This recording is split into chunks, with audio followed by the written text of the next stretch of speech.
മാംഗ്ലൂർ ആസ്ഥാനമായ UK Regal academy, പാലാരിവട്ടത്ത് പ്രവർത്തിക്കുന്ന global plus company എന്നിവർ ചേർന്ന് വിദേശ ജോലി വാഗ്ദാനം നൽകി വഞ്ചിച്ചു എന്ന പരാതിയുമായി നൂറുകണക്കിന് ഉദ്യോഗാർത്ഥികൾ രംഗത്ത് വന്നു. കണ്ണൂർ സ്വദേശി സൂരജ്, ചിറ്റാരിക്കൽ സ്വദേശി ബേബിച്ചൻ, ഡോക്ടർ നിതിൻ, സുബിൻ, അരുൺ എന്നിവർ ചേർന്ന് വഞ്ചിച്ചു എന്നാണ് പരാതി.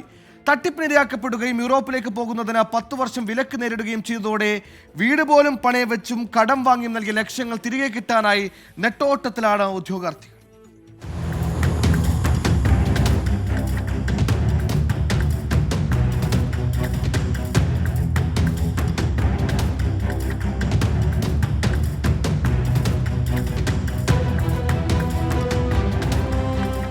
ായിട്ട് എൻ്റെ നിന്ന് 16,80,500 രൂപയാണ് തട്ടിയെടുത്തത്.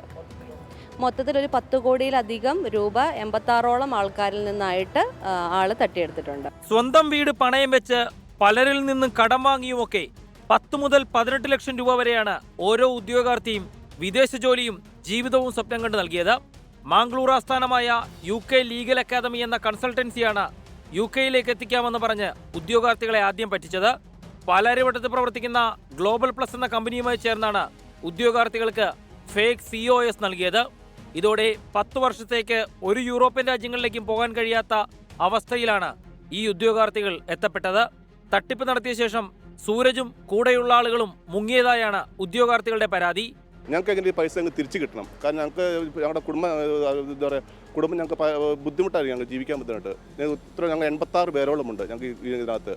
സംസ്ഥാന വ്യാപകമായി 70-ലധികം FIR-കളാണ് കേസിൽ പ്രതികളായ ഡോക്ടർ നിതിൻ P. ജോയ്, കാസർഗോഡ് ചിറ്റാരിക്കൽ സ്വദേശി ആന്റണി എന്ന ബേബിച്ചൻ, നിതിന്റെ ഭാര്യ നിതിന, കരുവാഞ്ചാൽ സ്വദേശി സുബിൻ, കോട്ടയം സ്വദേശികളായ അരുണിന്റെ ഭാര്യ അഞ്ജു അരുൺ എന്നിവരുടെ പേരിൽ രജിസ്റ്റർ ചെയ്യപ്പെട്ടത്. ഇതിൽ പ്രധാന പ്രതികൾ പലരും ഒളിവിലാണ്. കേസിലെ മുഖ്യപ്രതിയെന്ന് ഉദ്യോഗാർത്ഥികൾ ആരോപിക്കുന്ന സൂരജ് UK-യിലാണ് എന്നതും കേസന്വേഷണത്തെ ബാധിക്കുന്നുണ്ട്. വൻ തട്ടിപ്പിന് ഇരയാവുകയും പലിശയ്ക്കും വീട് പണയം വെച്ചും പണം നൽകുകയും ചെയ്തവർ തെരുവിലാകുന്ന സാഹചര്യമുണ്ടായിട്ടും കേസിലെ പ്രതികളെ നിയമത്തിന് മുന്നിൽ കൊണ്ടുവരാൻ പോലീസിന് സാധിക്കുന്നില്ല. ഇതോടെ എന്ത് ചെയ്യണമെന്നറിയാത്ത അവസ്ഥയിലാണ് ഉദ്യോഗാർത്ഥികൾ. 24 കൊച്ചി.